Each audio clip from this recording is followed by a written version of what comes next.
From the Cronkite Studios in downtown Phoenix, this is Cronkite News.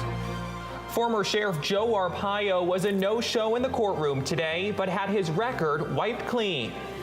President Trump offered his condolences and support in Las Vegas today. Hear from the experts on helping others cope in a time of crisis.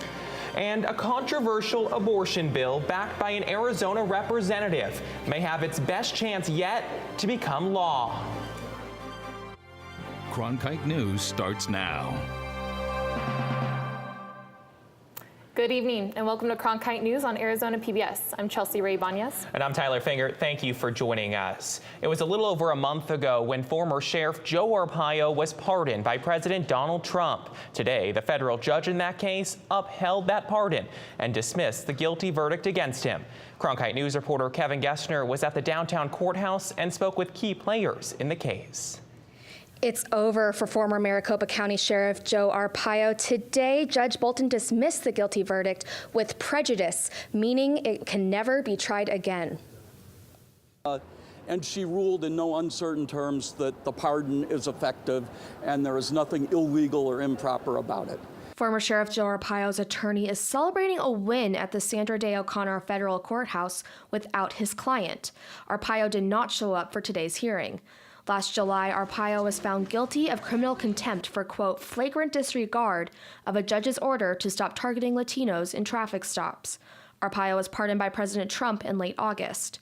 Both Arpaio's attorney as well as the U.S. Department of Justice lawyers asked that the verdict be dismissed, but there are still a few items to be determined. Dismiss the case with prejudice.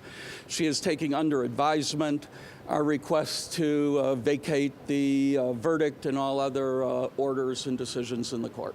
But there are others unhappy with today's outcome. Dr. Angeles Maldonado says this case is a loss for the country and the Latino community. I think it's evidence that the nation basically now believes that violating the constitutional rights of our community is okay, and that people can do all of the things that the sheriff did, break up all the families that he did, pull people over for no reason just because we're brown.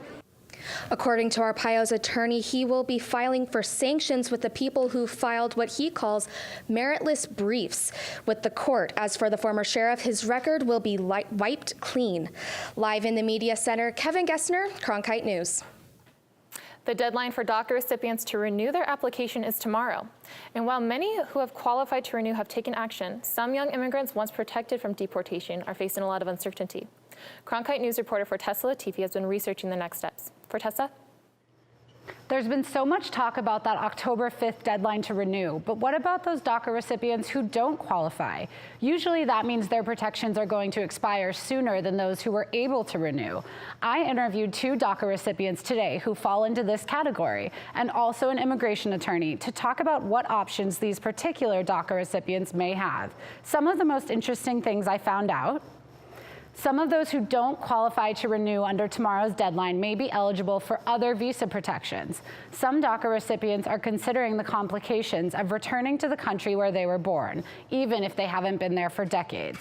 And other families are dealing with children who may have different DACA renewal options based on this short renewal window. I actually interviewed a family who has 4 children. 3 of them are United States citizens, but the oldest is a DACA recipient who was not able to renew. It's a serious emotional battle with this family, now facing a potentially very difficult decision. To get their story and read the rest of my full multimedia report, go to cronkitenews.azpbs.org. In the broadcast center, Fortessa Latifi, Cronkite News. Now the latest in the Las Vegas shooting investigation. The girlfriend of the shooter is back in the U.S. and tells the FBI she knew nothing about the plans for that massacre that killed 59 people and wounded more than 500 others.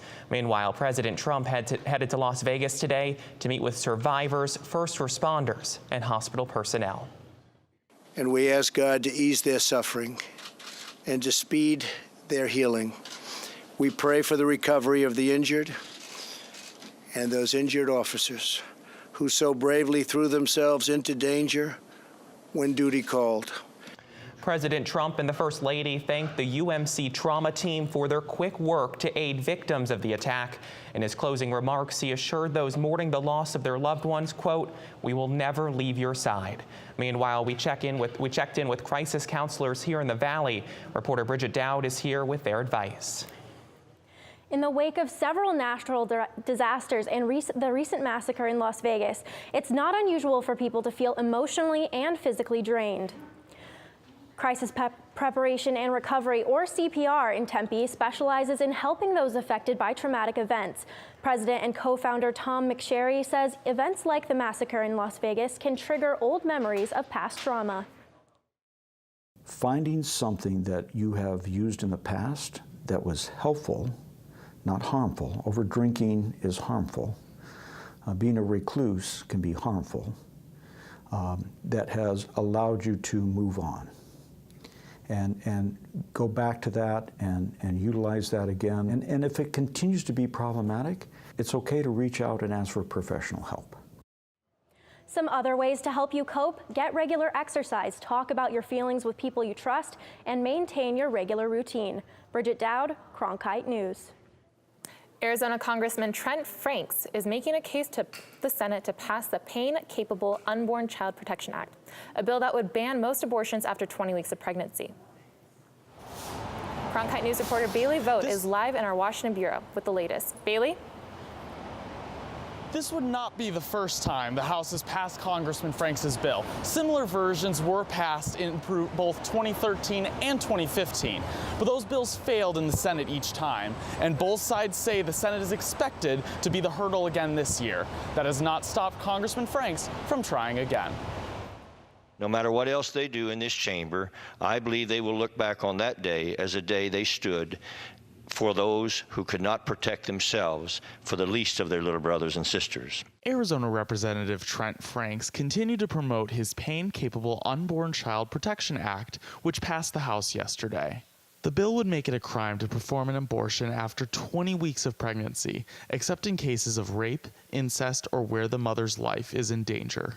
This, for the first time, would say there is a line in the sand after 20 weeks that we're not going to go past, and we will actually protect an entire class of unborn babies. This would actually impact about 18,000 lives a year. Mallory Quigley of the pro-life Susan B. Anthony list said that this bill would be the first to force a time limit. The bill's supporters claim that 20 weeks is the point at which a fetus can feel pain. This is really something that speaks to loving both the mother and the child. And that message really does resonate with women across the country. Kaylee Hansen-Long of NARAL Pro-Choice America says that far from helping women, the bill would control their choices on what's best for them. What will happen if this bill passes is that women who face these situations will not have options to decide what to do with their bodies, about their health, and the future of their families. Long says that's a decision that should be left to women and hopes the Senate agrees with her. This is something that politicians in Washington who believe they know what's best for a woman, but they believe they know better than a woman herself what she should do about her health care.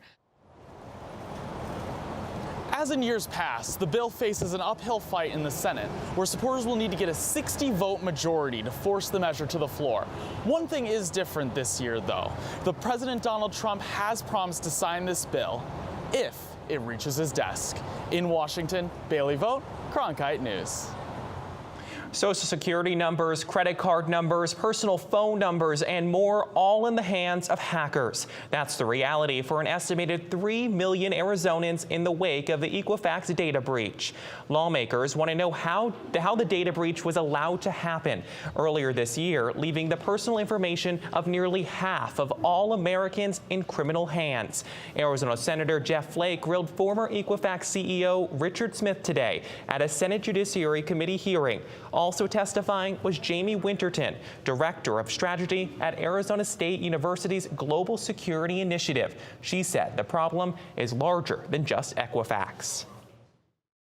Right now, we're not managing the basics very well. So we're not doing things like patching. We're not doing things like encrypting.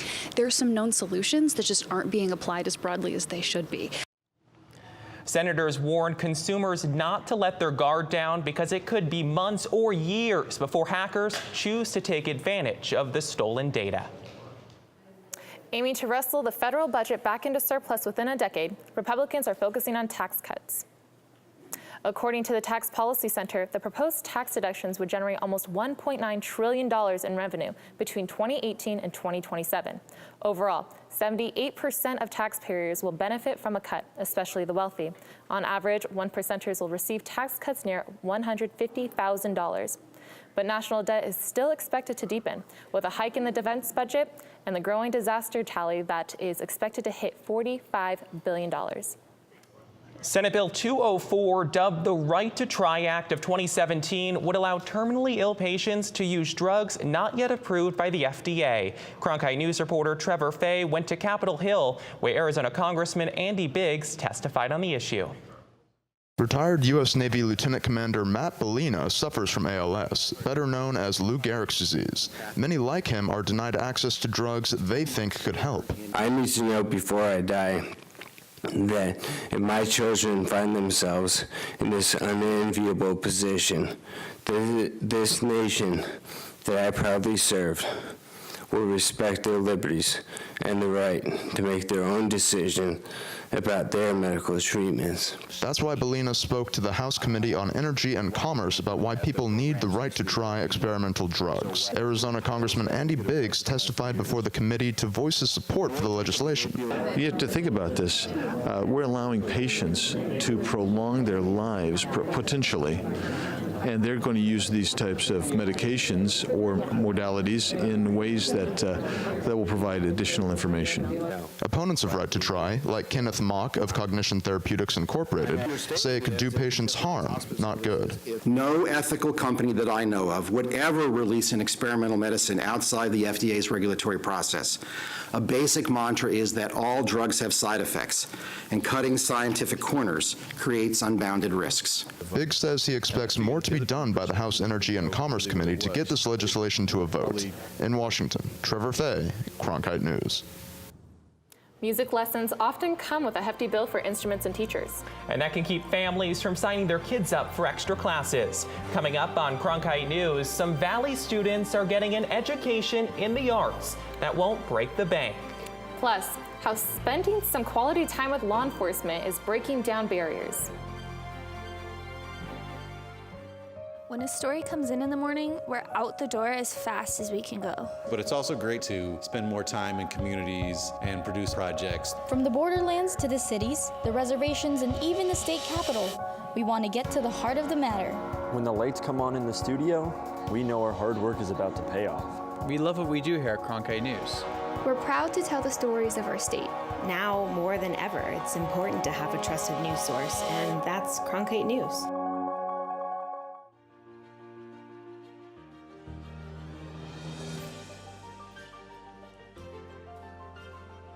Officially from 36, and he hooks it in.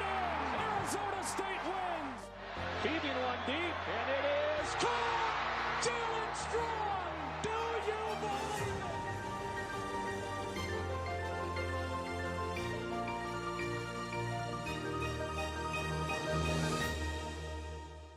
I'm Ted Simons, host and managing editor of Arizona Horizon. Join us each weekday at 5:30 and 10 as we bring you the top newsmakers who impact the state. We cover the stories in depth that shape and affect our local communities, and we take the time to ensure that all voices are equally heard. For more than 30 years, Arizona Horizon has been your voice and your source for what matters most, right here on Arizona PBS.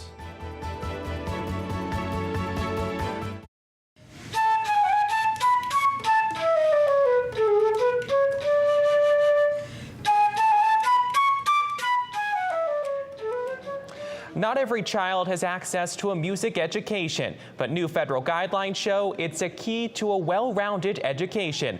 Reporter Mia Atkins found a local music academy that wants to make sure students get the chance to play an instrument, even if they can't afford it. Victoria Aurora is a student at Rosie's House, a music academy that gives free music lessons and instruments to children who are economically disadvantaged. I'm very lucky to have private lessons because Rosie's House gives these opportunities to low-income families. Not only does Rosie's House improve its students' musical abilities, it also improves academic success, leadership skills, and social skills. According to Carolee Hagan, president of the Arizona Music Educators Association, for the first time, music is listed as an essential part of a well-rounded education under the federal Every Student Succeeds Act. Now, specifically, we can say, you know, music is important and is justified in its own right. Music teacher Katie Valadez says elementary to high school students who learn to play are investing in their future. Being a student at Rosie's House requires a certain level of commitment and dedication. It takes that kind of commitment and hard work to apply to college. Hagan says that playing in a music ensemble can prepare students for more than an audition. They become more and more confident in how to handle themselves. I tell them it's as if you were walking into an interview. Aurora practices the flute for hours and has become used to playing in front of a crowd. Through dedication, you can achieve anything. So I have dedicated myself to practicing. 97% of Rosie's House students that graduate high school go on to enroll in college. In Phoenix, Mia Atkins, Cronkite News. Low-income kids may be eligible for free lunches at school. But are these kids getting nutritious meals when the weekend rolls around? Coming up on Cronkite News, how one Valley nonprofit is feeding the mouths of less fortunate kids. It's a hot one out there today, but we could finally start seeing some fall-like temperatures. I'll have a look at your 7-day forecast when we come back. Now available for the annual Walter Cronkite Award for Excellence in Journalism Luncheon, held Thursday, October 19 at the Sheraton Grand Phoenix. Join media industry and community leaders in honoring award-winning co-anchors and co-managing editors of the PBS NewsHour, Judy Woodruff and the late Gwen Ifill. To learn more or to purchase tickets, call 602-496-0482 or visit cronkite.asu.edu/luncheon. What are you doing? Possibilities. Your day is filled with them. Reach up, energy in the fingertips, collapse. TV, play Downton Abbey. And PBS helps everyone discover theirs.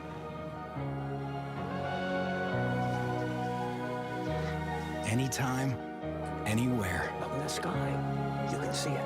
PBS, we're with you for life.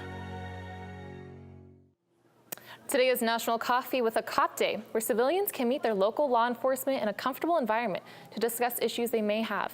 Reporter Emily Richardson attended this event in Mesa. This was a great event. It was really fun to be a part of it. This morning across the country, citizens were invited to participate in National Coffee with a Cop Day. Locally, Mesa Police Department held 3 events. According to Mesa PD's chief, his department has been holding this event for years now, and his favorite part is learning about his community. The most important part of Coffee with a Cop is getting to know people and just having that one-on-one exchange. Nothing replaces face-to-face communication. Coffee with a Cop was started in California and has since been held in all 50 states, plus multiple other countries. Coffee with a Cop's mission is to break down the barriers between the police officers and the civilians they serve. Christine Alton Esteban, a Mesa resident in attendance, agrees that it opens lines of communication. This is a really great way for the community and the law enforcement officers, the police department to come together to get to know each other on a different level, so that line that seems to be defining you know us versus them, it kind of goes away and we become more community, which is what we really are. 2-year-old Max Bradley says that he liked meeting the cops and that he gives this event a thumbs up. In Mesa, Emily Richardson, Cronkite News. Weekends are hard for kids in need. They don't get school lunches and can go all weekend with little to no food. But as Erica Arrington reports, an Arizona nonprofit was started by an Arizona woman who heard about the extreme need. He had just been in a school cafeteria and he basically watched one of his students go through the trash and pull food out that she thought was acceptable to use, and so she would wrap it in napkins and put it in her pockets. And he later found that she was from a low-income family. She had a brother and sister, so they ate breakfast and lunch at school through the federally funded program, but they didn't eat on weekends. Lisa Scarpinato, co-founder of Kitchen on the Street, started the program to help eliminate situations like that by providing food for students to take home. So Bags of Hope are food backpacks that kids pick up on Friday at school, carry home, and consume the contents over the weekend. So that, in conjunction with the federally funded breakfast and lunch program, allows these kids access to food 7 days a week. Here in Arizona, 28% of children are food insecure according to No Kid Hungry. Maryland School is one of the 33 schools participating in the program. For me, just for people to be aware that this is an issue like poverty and hunger, it's a real issue, and how it affects the students here at school and not just at home. These bags have meals in them that are canned, so they're non-perishable, that include red beans and rice and beef stew and other meals like that, and also some snacks that include pretzels, some applesauce, and also granola bars, so that the kids have something to eat on the weekends. Last year, Kitchen on the Street distributed more than 51,000 bags of hope to nearly 2,000 students. It's priceless. I don't know how to put it into words. In Phoenix, Erica Arrington, Cronkite News. If you want to help, the program has a food truck and cafe at Scottsdale to fund the Kitchen on the Street program and others for families in poverty. They are also looking for volunteers. People looking to go out and about this upcoming weekend will have to contend with the heat. October is not letting up with these triple digits. Let's take a look at temperatures right now.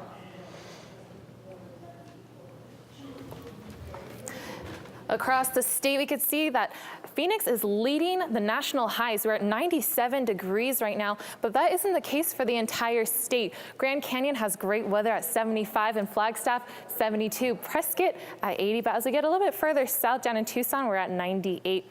Taking a look closer into the valley, we are in those high 90s still, and it's going to stay that way until later tonight. Around 8, 9 o'clock, we're going to get into the 80s. Chandler will be at 85, Coolidge 83, and Cave Creek at 79. Now for our 7-day forecast, we are going to stay pretty high later this week. Thursday, we're going to be at 99, Friday 98, Saturday 98, but going into next week, it's going to have a little bit of a decline. 97 on Sunday, Monday 93, Tuesday 94, and again Wednesday 93. Thanks, Tyler. Chelsea, thank you. The Arizona Diamondbacks are fighting to stay alive in the playoffs. Coming up on Cronkite News, why local businesses are hoping for their own winning streak.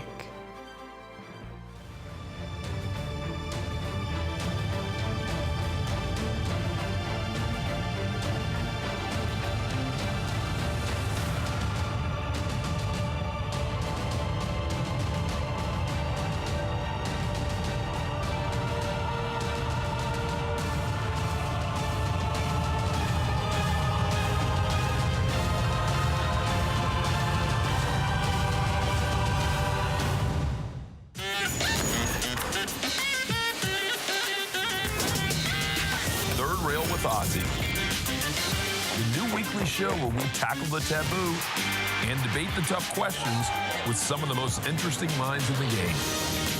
I'm Carlos Watson. Electrifying conversation. Friday, only on PBS.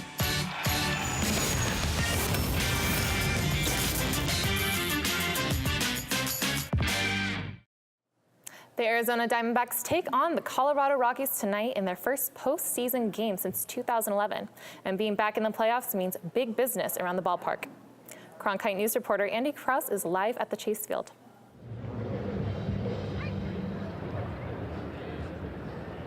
Diamondbacks players and fans aren't the only ones hoping for a long postseason run. Local business owners are feeling the playoff buzz as well. Restaurants and bars surrounding the Chase Field area, like Marley's, Coach's Corner, and the Park, are hoping the game affects their bottom line far beyond just tonight. It's definitely going to make an impact, and I think the further the Diamondbacks go, I think that could impact all of downtown for quite some time. The sports bars downtown surrounding Chase Field haven't experienced the playoff rush since the last time the Diamondbacks made the postseason 6 years ago. They say the D-backs' success is somewhat intertwined with their own. Now that they got some momentum and they're winning games, it just kind of brightens everything up for people. So we just get busy, really. You know what I mean? We get busy, good dinner rushes, post rushes after the game.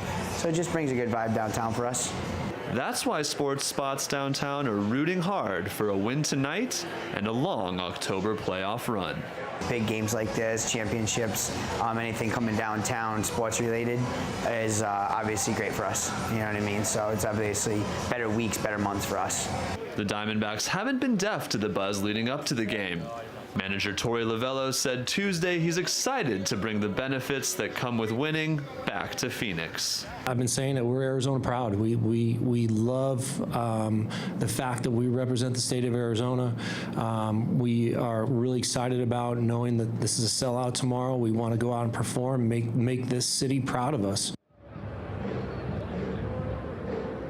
The news at Chase Field goes beyond tonight's game. The Maricopa County Stadium District Board of Directors approved a $3.75 million contract allowing steel and concrete repairs to the stadium. The improvements will begin once the team wraps up their season. Live from Chase Field, Andy Kraus, Cronkite News. Cronkite News is proud to be the news division of Arizona PBS. Here's what's coming up on Arizona Horizon and PBS NewsHour. On the next Arizona Horizon, an update on Joe Arpaio's request to have the courts vacate his criminal conviction and a closer look at Arizona's teacher shortage. That's on the next Arizona Horizon. I'm Judy Woodruff on the next NewsHour. Could pain be treated without addictive drugs? Our America Addicted series continues with the latest scientific discoveries that address that question. That's Wednesday on the PBS NewsHour. That's it for Cronkite News tonight. Thank you for joining us. For top Arizona stories anytime, go to our website, cronkitenews.azpbs.org.